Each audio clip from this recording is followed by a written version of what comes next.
Hello students, welcome to Amar tuition classes. आज हम exercise 4 में आपको सेक्शंस दिए हुए हैं, section A B. So exercise 4 के कुछ सिलेक्टेड सम्स करेंगे, जिसमें मैं आपको सबसे पहले सेक्शन बी में क्वेश्चन 6 करवा रहा हूँ। सो देखिए क्वेश्चन बी में क्या दिया हुआ है। For a company making pipes, the following information of diameter in centimeter of pipes is obtained. Find the range of diameter of the pipes. Range calculate करनी है। अब यहाँ पर जो है ना, आपका पूरा चैप्टर रिवाइज भी हो जाएगा। सो सबसे पहले exercise 4 section B question number 6 करते हैं। सो रेंज में क्या करते हैं हम? रेंज इज इक्वल्स टू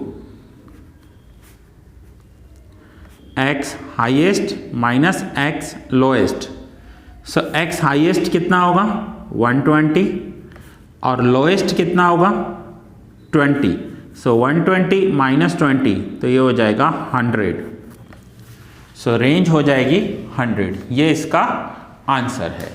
ज़्यादा से ज़्यादा हम लिख सकते हैं 100 सेंटीमीटर्स, क्योंकि ये सेंटीमीटर्स में दी हुई है। तो ये यहाँ से कैसे कैलकुलेट किया? ये हाईएस्ट वैल्यू ऑफ x है 120 और लोएस्ट वैल्यू ऑफ x है 20, तो ये हो गया इनका रेंज। नेक्स्ट हम कैलकुलेट करेंगे question number 7। Same section B ही कर रहे हैं हम। सेक्शन बी में question number 7। The 25th and 75th percentile of a frequency distribution are 72.18 and 103.99 respectively. Find the quartile deviation. अब हमें परसेंटाइल दिया हुआ है। मैंने आपको स्केल पर समझाया था परसेंटाइल क्या होता है, मैं फिर से आपको बता रहा हूँ। जैसे कि यह है 25, देन 50, देन 75। तो 25 को क्वार्टाइल 1 बोलते हैं, इसे क्वार्टाइल 2 बोलते हैं, इसे क्वार्टाइल 3 बोलते हैं। 50 को मीडियन भी बोला जाता है, 50 को P50 भी बोला जाता है, परसेंटाइल 50। सो 25 को परसेंटाइल 25 भी कहते हैं। Quartile means quarter, quarter means 1/4, 25, 50, 75 ऐसे आएगा। अगर डेसाइल्स होंगे तो 10, 20, 30, 40, 50 ऐसे आएंगे डेसाइल्स।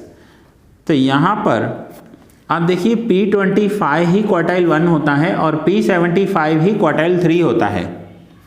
तो हमें दिया हुआ है 25th percentile. P25 is equals to quartile 1 is equals to value दी हुई है 72.18 और दूसरा दिया हुआ है P75 is equals to quartile 3 equals to 103.99। ये हमें परसेंटाइल्स दिए हुए हैं और क्वार्टाइल्स दिए हुए हैं। अब हमें आगे क्या कैलकुलेट करना है? इसमें हमें कैलकुलेट करना है quartile deviation. So quartile deviation का फॉर्मूला क्या होगा? Quartile deviation equals to Q3 minus Q1 divide by 2। यह है क्वार्टाइल डेविएशन का formula. So Q3 is 103.99 minus Q1 72.11 divide by 2। So हम माइनस करेंगे और डिवाइड बाय 2 करेंगे। 103.99 माइनस 72.18 तो ये आ गया 31.81 divide by 2। So divide by 2 करेंगे तो फाइनली हमारा आंसर आ जाएगा 15.905 है, मैं 15.91 लिख रहा हूँ। यह है हमारा क्वार्टाइल डेविएशन।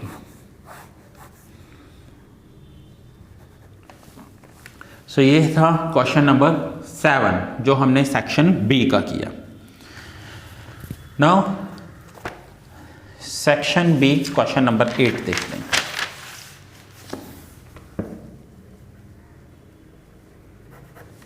मैं आपको नोट डाउन करने के लिए लास्ट में टाइम दूंगा, सारे सम्स नोट डाउन करवाऊंगा एक साथ या स्क्रीनशॉट ले लेना आप। अभी सम समझ लो। 7 students of a group get 20 सब ने 20 मार्क्स अचीव किए हैं in a test of 25 marks. What is the standard deviation of the marks? Now standard deviation क्या होता है? स्टैंडर्ड डेविएशन का मतलब समझ लो पहले. Deviation means difference. सपोज करो किसी स्टूडेंट के 21 की जगह 20 की जगह 21 आए हैं, सो दैट इज 1 डेविएशन. और 20 की जगह 19 आए हैं, दैट इज -1 डेविएशन. ठीक है. सो डेविएशन मीन्स डिफरेंस. यहां पर तो सबके मार्क्स एक जैसे हैं. अगर सबके मार्क्स एक जैसे हैं तो स्टैंडर्ड डेविएशन 0 हो जाएगा. डेविएशन है ही नहीं, डिफरेंस है ही नहीं, लेकिन फिर भी हम कैलकुलेट करेंगे. मैं आपको प्रूव करके दिखाऊंगा. तो यहां पर हमें x की वैल्यू दी हुई है. सो फिर से स्टूडेंट्स मैं लाइंस ड्रॉ कर रहा हूं पेन से, आपको करनी है पेंसिल से. सो x 7 स्टूडेंट्स की 20 मार्क्स हैं. सो 20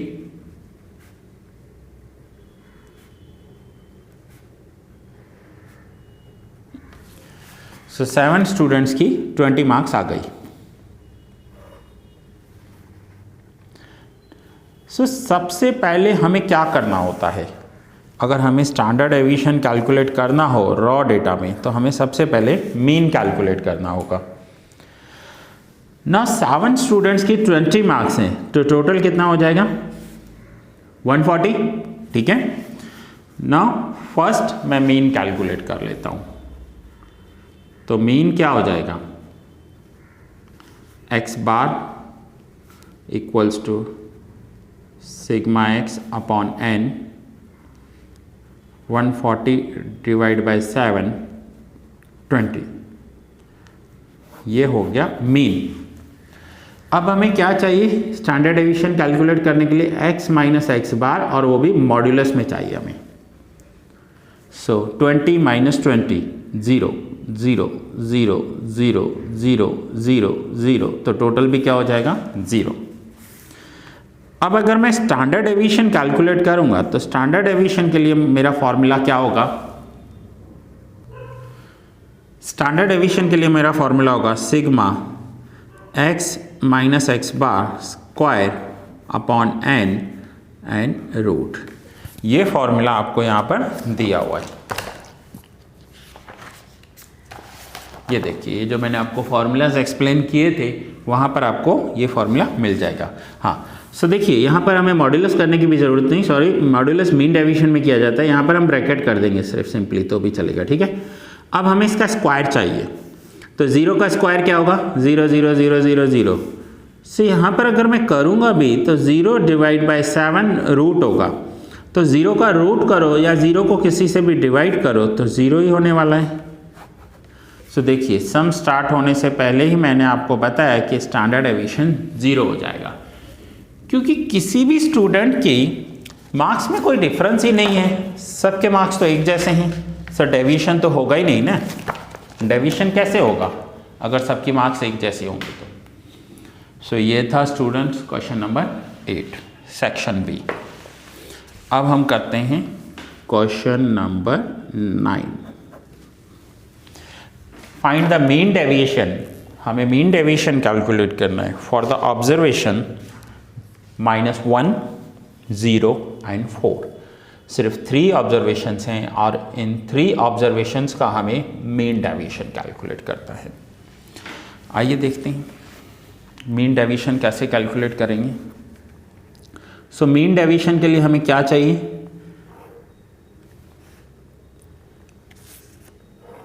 मैंने आपको बताया इस चैप्टर में आपका रिवीजन होगा. इस एक्सरसाइज में आपका पूरा चैप्टर रिवाइज होगा.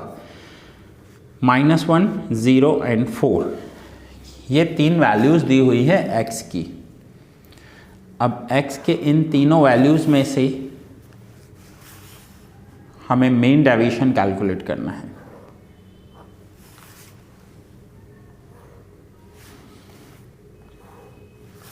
सबसे पहले फर्स्ट स्टेप होता है मीन कैलकुलेट करना. Mean equals to x bar sigma x upon n. Sigma x, अब हम इसका टोटल करेंगे. x का टोटल करो. -1 0 एंड 4, तो टोटल आएगा +3. सो 3 डिवाइड बाय 3, तो ये हो जाएगा 1। नाउ मीन डेविएशन में हमें क्या चाहिए होता है? सो मॉड्यूलस x माइनस एक्स बार। मीन डेविएशन में मॉड्यूलस करेंगे, स्टैंडर्ड डेविएशन में ब्रैकेट कर देंगे। सो x है -1, x की वैल्यू है -1, -1 में से 1 माइनस करेंगे तो आंसर आ जाएगा -2, बट मॉड्यूलस में हो जाएगा +2। 0 में से 1 माइनस करेंगे तो आंसर होगा -1, बट मॉड्यूलस में हो जाएगा +1।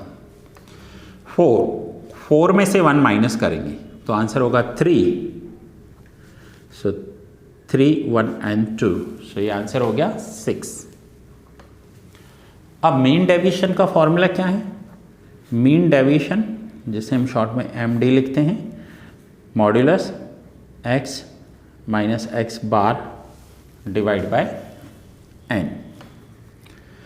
सो सिग्मा, यहाँ पर हम आगे सिग्मा रख देंगे, सिग्मा x माइनस एक्स बार। सिग्मा x माइनस एक्स बार कितना है? 6 n 3, 6/3 करेंगे तो मीन डेविएशन हो जाएगा 2। सो ये हम आगे जो कर आए हैं एक्सरसाइज 4.1, 4.2, वो पूरा रिवाइज हो रहा है हमारा यहाँ पर, शॉर्ट सम्स के जैसे दिए हुए हैं। नाउ 4 सम हमने किए इस एक्सरसाइज में, नोट डाउन कर लीजिए आप। आपने किया है सम नंबर 6 जिसमें है range, then sum number 7,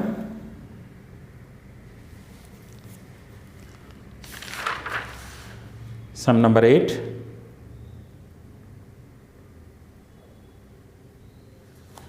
and sum number 9।